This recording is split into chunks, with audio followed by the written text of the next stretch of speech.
let's start into today's event, which is National Startup Day. So here, without further ado, let's hear it from Mr. Lakshman Papineni, co-founder and CEO of Outplay.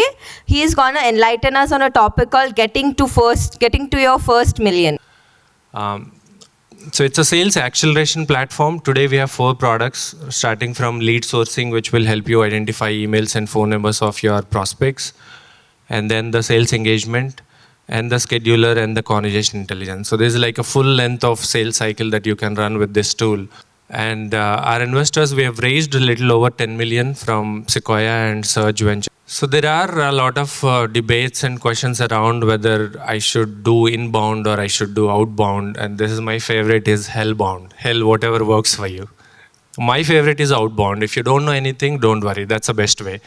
And you can do outbound, which is like you can just pick a phone, send an email to people, reach out to people, ask them what they buy, why they buy, what they like, what they don't like, and figure out the opportunities. It took us 15 months for us to get that first 1 million in revenue. So I've picked some of the learnings that we have. So what worked for us is outbound, as I said. The reason we picked outbound is, one, by the nature of the product, what we are building is for outbound. That's an easiest choice for us, which is a huge process. It itself takes a lot of time. And that's one of the other reasons that I don't want to pick inbound in the first place. So we started off with outbound, which is a multi-channel outbound. We have identified certain set of prospects and the accounts, and we have reached out to them through all the different channels to get a yes or no, right?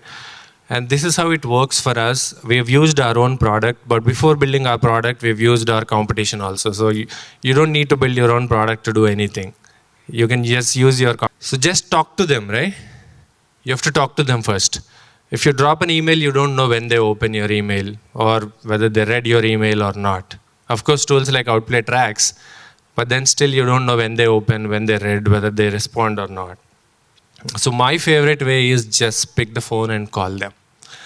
So at one point in Outplay's journey, very early on, we were making 16,347 phone calls a month. And this is a screenshot from my Salesforce. That is average 80 calls. And everyone was doing calls. I was doing calls, SDS were doing calls, everyone was doing calls. Just pick the phone, reach out to the people, try to build a conversation. So initially we built on a lot of influencer network through this kind of a model. Social selling, another thing that really worked for us. It's not just me, but everyone in the organization were very active on the LinkedIn, especially very early on. Everyone was posting their own learnings, everyone was commenting, tagging, doing a bunch of things, trying to make the name out, that Outplay is there in this field or Outplay is specialized in this particular thing. And all this is really hard just to do by yourself, but in the early days, that's okay. You can be just single salesperson and have some leads, convert some pipeline. But it all gets really like a well-oiled machine. When you hire the right people, train them, and enable them, everything will fall in place once you have all of them. So I'll just show some of the quick things that we did. So we built a 4-week onboarding game plan for all the people that we hire. And another thing that worked really well for us in the early days were integrations and marketplaces. So almost like first $15,000, $20,000 MRR we got even before the outbound was through marketplaces like Pipedrive and HubSpot. So the reason we chose these two, our competitors were already strong on Salesforce Marketplace. So we don't want to go there and then start fighting with them. So we chose Pipedrive and HubSpot, again, simply because our competitors don't integrate natively with these. So it's very easy for us to go and talk to the users that are using our competition or users searching for these tools for the first time and show them the native partners and referrals. In our case, because we sell to the salespeople, there are a lot of sales agencies out there across the world. And these agencies work with a lot of startups like all of us at a single point. Right? So that's not easy to do in a 1.5 lakh, 2 lakh rupees INR, I'm saying, with a 60-day effort, 1 or 2 people from the founder's office doing it. Right? That we are trying to replicate in US. Probably next time when I talk here again, probably I'll Another thing we did is call of fame. So probably I'm suggesting you all to pick phone and call, but are there some cold calls that I can go through and get some inspiration from? But we took that as a challenge and we have reached out to a lot of salespeople. We even gave them Amazon gift cards, $100 gift card, you submit a cold call. It's not we're not just sharing the cold call, but we are also giving you a lot of fame in terms of that. And without further ado, let's move into the next session of the agenda, which is on the way to scale, funding is the key to pace. Now let's hear it from Vijay Elamanchili, who is co-founder and CEO of Keka HR. We are proud that Keka once again has put Telangana on global innovation map by raising a funding of 57 million USD from Westbridge Capital. So I invite Mr. Vijay Elamanchili to take this up. First and foremost, I think there's no rush to raising money. If you have raised seed or if you are a bootstrapped entrepreneur, a lot of times what market teaches us is that you raise money every year and 2 years to keep the growth sustaining and growing. I think I do not believe in that such story. When there's an investor joining your company, there are two paths. Either it is company's vision that is growing, or you're in an investor track you're following, right? It's important that we believe that investor is part of the company's vision and not the other way. So for that reason, I think it's more important that we look at raising money as for sustenance and not for growth while you're still in your seed and bootstrap stages. It's important to also have a 5-year vision. I'll explain why this is important. A lot of times, we think short term. We think about this year and next year. And that actually leads to extremely short term thinking. The goals that you set up for your organization, the actions that you take, they all tend to be extremely short term. When you know your business is going to be here in the market for next 5 to 10 years, you have a very long horizon. A lot of things that you need to build for the next 5 years, you'll be able to start building them now, one by one, as a foundation. And I think that is where all the seed money should be invested in. And that gives you the extremely sustainable growth. And I think this is really important because one, they really believed in you and invested in you anyway, right? Less than 50 employee companies. So we chose to avoid them. And we also chose to avoid being a product for enterprise segment. We chose 50 to 300 as a segment which we will serve. This is extremely narrow, but then it actually worked really well because that was a space that was not crowded. That was our sweet spot where we were able to actually rinse, repeat what we were doing best. And that gave us the scale. And in that segment, we were really good.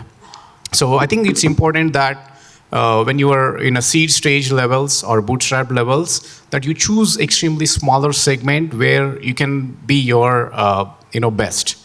So and then when you are at that smaller level, it appears that the market size is small, but I think it is okay because you're in it not for growing big all of a sudden. You're in it to build revenues one by one, and you'll only be able to do that when you narrow down your focus on what your sweet spot is and a very narrow segment of our customers. It's also important that you are a product-led company and not sales-led because a lot of times you come across customers just for the sake of closing a deal, they will ask you customizations, right? They will ask you to say, can you do this for us, right? More people is more overhead. So I think, and what happens because of that is your product will lose its focus. You'll start customizing per customer. Most companies, and specifically the companies that SaaS startups that serve the Indian customers, they started dying because of this problem. It's not because of the market, it's because of choosing wrong customers as on board, right? So the market has always been there. It's just that the customers have started polluting your product vision. So I think that is more important. the smaller you are, the better and more efficient you would be. Coming to the fundraise process, raise money when you really need the scale, not because someone, your investor prompted you, or you feel that it's been 2 years and now you have to raise money. The more delayed your raise is, the better your ownership is, less dilution, and you get to enjoy better scale. So now, without further ado, let's get into the agenda. So the next part to this is T-Hub enables startups during their life cycle through its flagship programs in alignment with 6M's and 2P's framework, where it is articulated to empower the startup ecosystem. Now, I would like to invite our own retired Wing Commander Anish Antony, Chief Delivery Officer T-Hub, to pave the road ahead for startups in India. Over to you, Anish. Now, there are two models of doing that. One model is you identify 20, 30 startups, like which most accelerators do, and then put your everything behind them and make them successful, right? But we are choosing not to go with that model. We are choosing to go to another model where create an ecosystem, create an entire ecosystem environment where no matter which startup comes in, the probability of success has to increase. Right? So if I have to give you an example, if I throw numbers, there are 84,700 registered startups in DPIT today. Many of them are successful, many of them are not successful. The number of, if you consider funding as one element of validation, right? It's not the element, it is one of the element of validation, because somebody is putting money into you in exchange for shares. He's not taking any collateral. So there has to be a sense of validation there, right? Only 5,400 of those 84,000 have received some kind of funding. Right? That comes to around 7% or something like that. Right? So how can we increase that number from 7% to much greater number? Right? What happens? So now every organization has got a capacity, right? Some accelerators are willing to take 20 people, 30 people, 40 people. But what about the rest? Right? Who supports the rest who don't make that cut? Right? I think that is where T-Hub tries to principally try to be the differentiator between other startups. Right?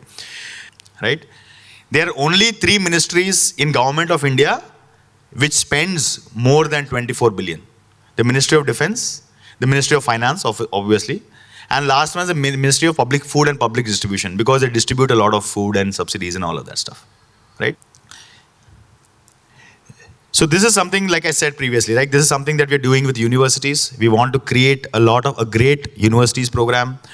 We want to rebuild T-Hub in universities, in mini T-Hubs in universities, where on an average we should be having at least 10 successful startups coming out of universities. Today, if you see corporates, most corporates are still in that R&D mentality, right? It takes 2 years for them to come out with a product or a solution. But technology is changing every 8 months, right? If you take, I don't want to take names, but if you take Instagram, for example, right? How many people don't know Instagram? Good. So at least we know what is Instagram, right? It was a social media platform. It morphed into a influencer media platform. It is now a direct selling platform. 8 mahine mein. Right? So if you're not going to change at that pace, you are going to be left out. So the half-life or the pace also is reducing. What you see is 8 months now can be 6 months, a year from now. So we need to keep innovating at fast, and that is why we need entrepreneurs, that is why we need innovators, that is why we need us. And that is, I think, where the corporates are sort of getting left behind. They are now trying to catch up. The next piece is academia. We have the academia, the strength. India is not short on ability. Indians, students, entrepreneurs have got great ability, right?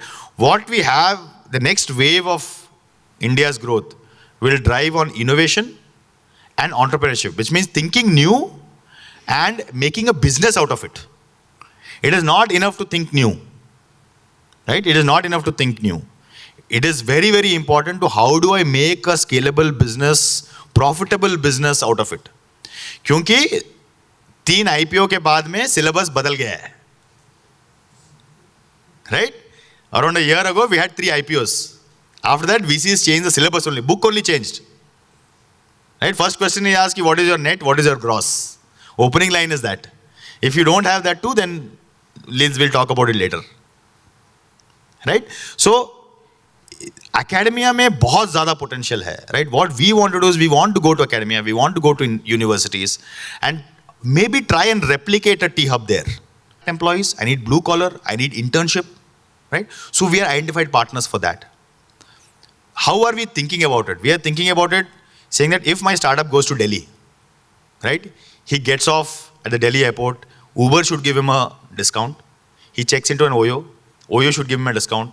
We've tied up with Hard Rock Cafe. He go to HRC. HRC should get him 25% discount. He books his ticket back. Fast Collab should be able to get him a good seat. Right? I think that is how we are looking at it. So we went to AWS and we told AWS, boss, we have got in full capacity, we'll be having around 800 to 1,000 startups in this building. What can you do for them? He says, I'll give him $1,000 ka credit. I said, $1,000 ka credit, he'll 1.5 months, he'll work on your platform, then he'll move. So, ठीक है, मैं $15,000, $15,000 I'll give you credit. So next I went to Google. He's giving 15,000. Right? What are you giving? Go to HubSpot.